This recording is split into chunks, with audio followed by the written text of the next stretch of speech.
So the other type of measurement of angles that is very, very popular, and it has been for a long, long time, is the degree measure. Okay. Now, the person who came up with this degree measure, this way of measuring angles, is lost to history, but we know almost certainly that they were either Babylonians or Sumerians, and it just shows how necessary math is. That 5,000 years ago, you had some person in Babylon thinking, "Aha, yes, this is how I'm going to measure an angle."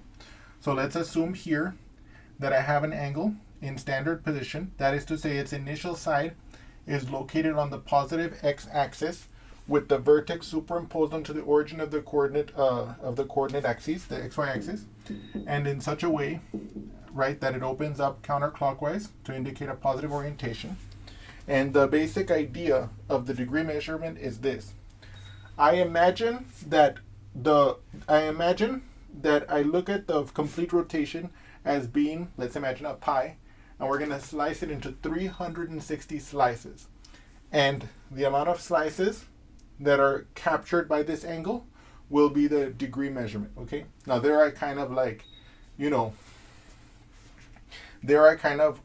fluffed the idea a bit, but that's basically the idea.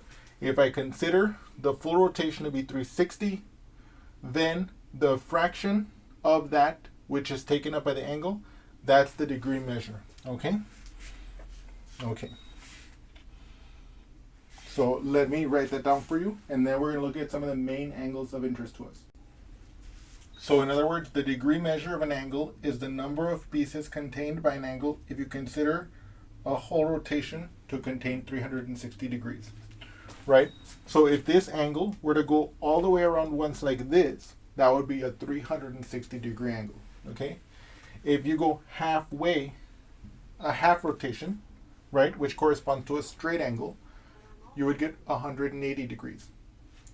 If you go a quarter rotation, what's 360 divided by 4? 90. So that would be a 90 degree angle, which would be the right angle. Okay? And then, of course, we would get our common angles. Okay? So let me notate those on the side.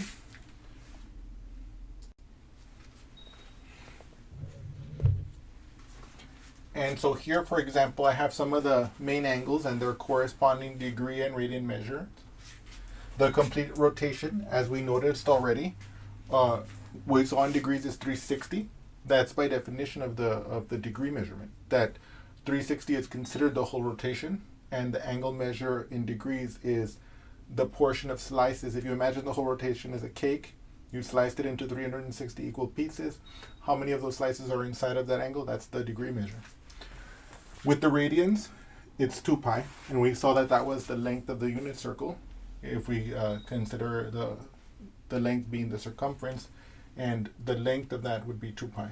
The half rotation, half of 360 is 180, half of 2 pi is pi. The right angle, another very important angle, right, is 90 degrees or pi over 2.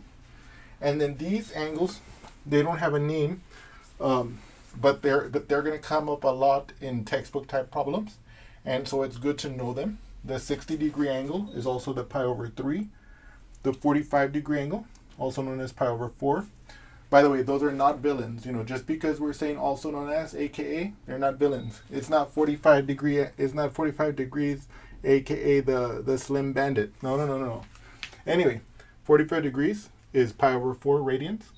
30 degrees is pi over 6 radians. 0 degrees is 0 radians. We're going to learn later how to go back and forth between these types of measurements. Okay? And also, later on, we're going to see how to use these angles, like for fun and all that other stuff. And here you have a complete unit circle, which you can look at. You can look up unit circle online on Google to get a copy of your own, which we're going to be using later on as we talk about the sine ratios, the cosine ratios, the tangents, and everything else that has to do with angles and the relationship with the unit circle. Okay? But so this is the idea of the degree measure. Okay? I hope that you all have enjoyed this, and we will soon begin to use this to solve real problems. Okay? Thank you so much, and I'll see you soon.